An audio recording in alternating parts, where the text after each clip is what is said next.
Imam Syafi'i itu kalau sholat di kawasan masjid Abi Hanifah ya tidak kunut. Ketika ditanya kenapa kamu tidak kunut sementara engkau berpendapat kunut itu sunat, ikroman di hadal madhab, saya sangat menghormati madhab.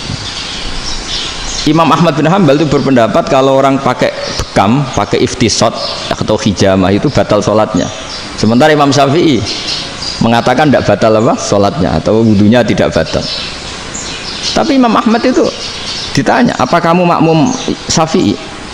Bagaimana mungkin saya tidak makmum sama wali kutub seperti Imam Syafi'i? Padahal menurut keyakinan Imam Ahmad ini sholatnya batal. Ini habis iftijam udah wudu, tapi tetap saja beliau karena perbedaan pendapat di furu' itu lazim. Ya orang boleh berdebat lah. Ketika Unisma datangkan saya itu saking senengnya kiai apa saking sombongnya sampai ngatur kiai, kan nggak pernah bisa diperdebatkan. Itu kan orang boleh debat kan, itu saking angkuhnya apa saking senengnya, kan nggak jelas kan. Dan orang boleh setuju pendapat saya yaitu ngatur kiai itu haram, setuju juga Pak Rektor ekspresi mahabbah itu ya macam-macam. Dulu sahabat gitu, sahabat itu ada yang nggak kenal wajahnya Nabi sama sekali sampai akhir hayatnya. Ketika ditanya, loh kamu itu sahabat kok nggak tahu wajahnya Nabi? Saya tidak pernah berani memandang Nabi karena ijlalan Nabi, terlalu menghormati saya sehingga tidak berani memandang wajahnya. Ada sahabat yang penggawaannya dulu wajah Nabi sampai bisa nyifati alfiu faminunil hajib, sampai bisa nyifati detail karena dulu wajah Nabi itu ibadah. Ada seorang wali ditanya, kalau kamu di surga ingin nggak melihat Allah? Enggak. Loh, tapi semua orang ingin melihat Allah. Unazzihu dzalikal jamal an nadzuri misli, ben gak elek-elek Allah tak delok terima aku. Wong ra jelas. Berarti kok delok pangeran. Banyak. Jadi justru tapi karena saking takzimnya. Ndaklah mosok sak aku kok. Makanya saya berkali-kali cerita, menurut kesepakatan ulama, soft awal itu paling baik. Tapi banyak juga wali yang kalau sholat itu di belakang. Koyok paling bener yang gue ngarep gitu. Lu bayangkan misalnya kamu semangat di soft awal di masjid haram, jebule sholatnya salah. Itu dari malaikat gayane gue ngarep, jebule raro. Ini di sini wong, jebule bodoh gitu. Gayane gue ngarep, jebule. Coba orang kalau sowan Mbah Mun, yang berani di depan itu kan ya ketuanya atau jubirnya kan, yang merasa tidak pati pinter-pinter kan mesti di pojokan. Artinya sudut pandang seperti itu ya sah saja, apa? Sah saja. Makanya banyak sahabat yang jarang sowan Nabi, alasannya takut ganggu Nabi. Banyak yang sering sowan Nabi, alasannya seneng Nabi. Yang sowan ya seneng Nabi, yang nggak sowan alasannya seneng. Lu Nabi itu tokoh, punya keluarga, punya anak. Kalau saya sering sowan berarti sering ganggu. Yang sering sowan dia alasan ini khazanah kita harus istifadah. Jadi zaman dulu dia biasa dua sahabat, yang satu milih mahabbah itu milih sering sowan, yang satu juga mahabbah milih tidak sering. Karena pertanyaannya bisa dibalik kan, sering sowan apa sering ganggu coba. Nabi Abedar assalamualaikum, Nabi nimang cucunya assalamualaikum. Ayo bener yang sowan apa bener yang enggak kalau seperti itu. Akhirnya terus diatur sedemikian rupa oleh Quran.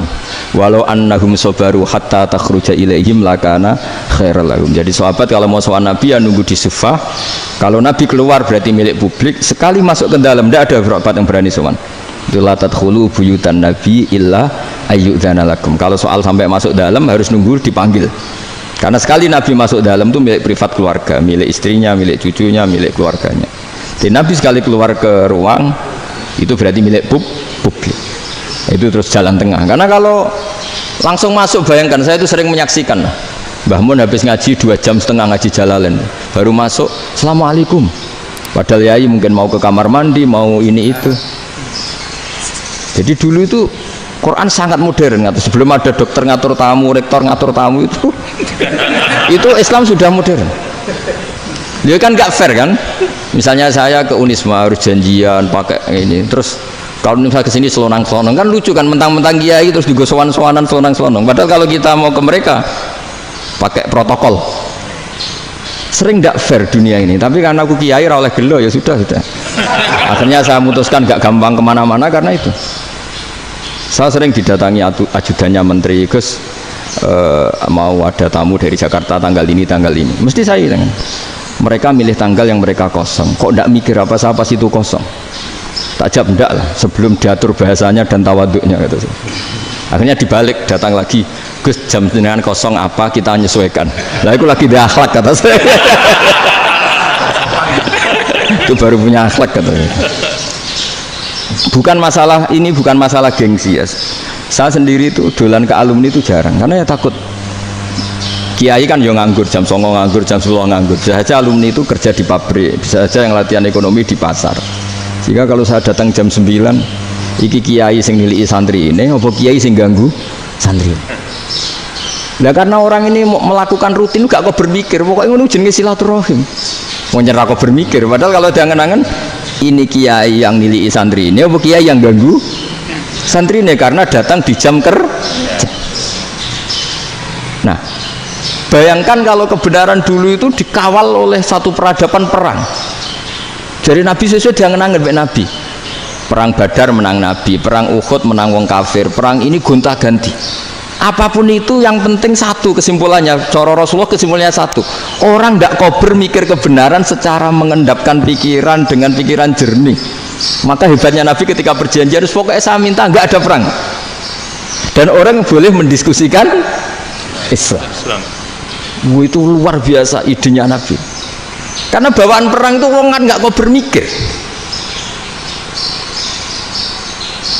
Ibarat seorang misalnya seneng satu perempuan, ketemu rivalnya langsung perang kan gak mikir.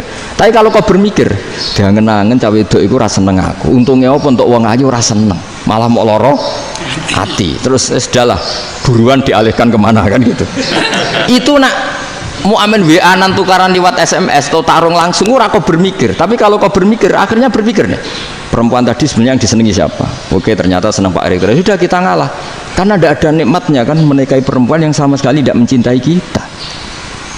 Tapi kalau nak kau bermikir pokoknya diprovokasi, wah kue kalah mbak A, kue kalah mbak B. Pikirannya kan, ojo sampai kalah. Bareng wis menang ternyata ada lah.